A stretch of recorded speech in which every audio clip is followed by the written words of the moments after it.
Salut à toi mon jeune ami, c'est Poolboy pour une nouvelle vidéo. Aujourd'hui on va tout simplement parler des dips. Je vais te présenter les 9 plus grandes erreurs que tu dois éviter lorsque tu pratiques ce mouvement. On commence tout de suite. La première erreur que tu dois éviter, qui est commune à toutes les personnes qui vont débuter en musculation ou en street workout, c'est tout simplement l'amplitude. Alors il va y avoir des personnes qui vont tout simplement faire des dips sur la portion haute en disant que c'est pour favoriser l'hypertrophie. Mais la vérité c'est que vaut mieux travailler avec l'amplitude complète comme dans tous les mouvements que tu effectues d'ailleurs. Alors il ne faudra pas que tu fasses tes dips sur la portion haute et à contrario il ne faudra pas que tu restes que sur la portion basse. Tu pars du haut avec tes coudes verrouillés et tu descends au minimum à 90 degrés. Si tu peux descendre un peu plus bas, c'est encore mieux, mais ça va dépendre de ta mobilité, ta capacité de le faire. Bien sûr, si tu as la capacité de descendre plus bas, ne va pas quand même tout en bas. Ça peut t'emmener à des blessures au niveau des pectoraux. Deuxième erreur en dips va être la trajectoire. Il va y avoir des personnes, lorsqu'elles vont effectuer leurs dips, elles vont pas avoir une trajectoire linéaire. Au contraire, elles vont faire leurs dips un tout petit peu en arc de cercle. Elles vont tout simplement aller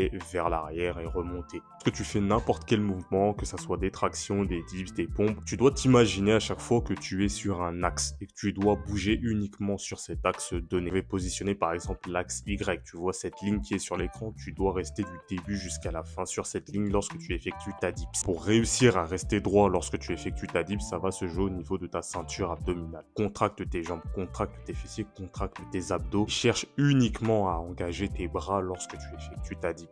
Troisième erreur va être ne pas utiliser le momentum. C'est dans tout mouvement, que ce soit pour les tractions, pour les pompes, on peut toujours céder, donner des petits à-coups qui vont nous faciliter la tâche. Certaines personnes vont tout simplement kicker, donner un petit à-coup pour leur faciliter la montée. Maintenant, nous, ce qu'on veut lorsqu'on fait un mouvement polyarticulaire, c'est uniquement recruter les muscles qu'on a besoin pour effectuer le mouvement proprement. Donc, tu l'as compris, tes jambes doivent rester droites et tendues. Ne cherche pas à les écarter, à plier tes genoux, etc.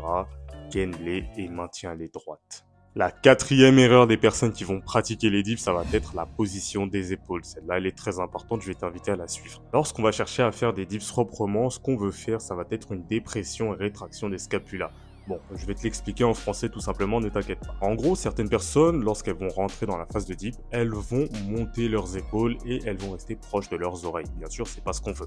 Donc, ce qu'on va faire, c'est tout simplement baisser nos épaules dans un premier temps. Ensuite, le second mouvement, la rétraction, ce qu'on veut, c'est tout simplement bomber les pecs. Voilà. Pour avoir une position correcte, tu vas tout simplement baisser tes épaules et bomber les pecs et rester gainé. Et là, tu peux commencer ta phase de dip. N'oublie pas que négliger cette partie peut droit t'emmener vers la blessure. Fais attention à toi. Cinquième erreur commune des personnes qui font des dips, c'est tout simplement à la fin du mouvement, il faut que tu verrouilles tes coudes. Sinon, elles sont tout simplement no reps. On ne compte pas ta répétition. Bon, après, je peux comprendre lorsque tu cherches à travailler ton explosivité, ta vitesse et à faire des répétitions hypersoniques. Là, oui, ça peut être compliqué de verrouiller tes coudes à chaque répétition. Mais au moins, tu as conscience que ce que tu fais n'est pas bon et que tu n'es pas dans la bonne forme. Par contre, si tu cherches à travailler en hypertrophie, je vais t'inviter à verrouiller tes coudes avant chaque répétition. La sixième erreur va être de plonger lorsque tu fais ta phase de dip. Qu'est-ce que j'entends par plonger? Lorsque tu vas partir de la position de base, tu ne dois pas te laisser tomber, tu dois contrôler la phase excentrique. C'est très important de gérer la phase excentrique car si tu souhaites gagner du muscle et travailler en hypertrophie, c'est bien sûr la phase concentrique et excentrique qui sont importants. De plus, lorsque tu vas évoluer et que tu vas commencer à mettre du poids sur tes dips, imagine que tu te laisses tomber avec par exemple 80 kg en dessous, ça peut faire très mal, fais attention à toi. La septième erreur des personnes qui font des dips, ça va être le placement. Comment tu vas te pencher? Alors il va y avoir certaines personnes qui vont trop se pencher en avant et certaines personnes qui vont rester trop droite. Alors bien sûr, je te conseille de ne pas être dans ces deux extrêmes et choisir la position qui est le plus confortable pour toi. Moi, personnellement, ce que j'aime bien, c'est me pencher un tout petit peu en avant de commencer à faire mes dips. Pour les deux dernières erreurs, on va s'adresser aux personnes un peu plus avancées qui font des dips avec du poids, des dips lestés. La huitième erreur, ça va tout simplement être, vous savez, ces personnes à la salle de sport qui vont faire des dips mais sans box. Donc lorsqu'elles vont rentrer dans la phase de dips, elles vont tout simplement sauter avec le poids, ce qui n'est vraiment pas très optimal. Ça marche encore lorsque tu as peut-être 5, 10, 15, 20 kilos maximum, mais lorsque tu arrives à 50, 60, 70, 80, 100 kilos, là, ce n'est pas optimal et ça devient même dangereux. Donc, ce que je veux que tu fasses, c'est tout simplement dans ta salle de sport, tu prends une box, tu la mets à la bonne hauteur et lorsque tu vas rentrer dans ta phase de dip, je veux que tu commences bras tendus directement, tu mets un pied après l'autre et là, tu peux tout simplement effectuer l'exercice correctement dans de meilleures conditions. La dernière erreur, c'est quelque chose que j'ai vu récemment dans mon parc de street workout, c'est tout simplement l'ego lifting. Travaille avec les bons poids. Si c'est trop lourd, ça n'a aucun sens car tout ce que j'ai dit précédemment va s'annuler. Tu sais, le corps, lorsque quelque chose est trop lourd, il va toujours chercher à compenser. Donc tu vas à ce moment-là kicker, diminuer ton amplitude, faire le mouvement de la mauvaise façon juste parce que c'est trop lourd et parce que ton ego te dit de porter lourd car tu es trop fort.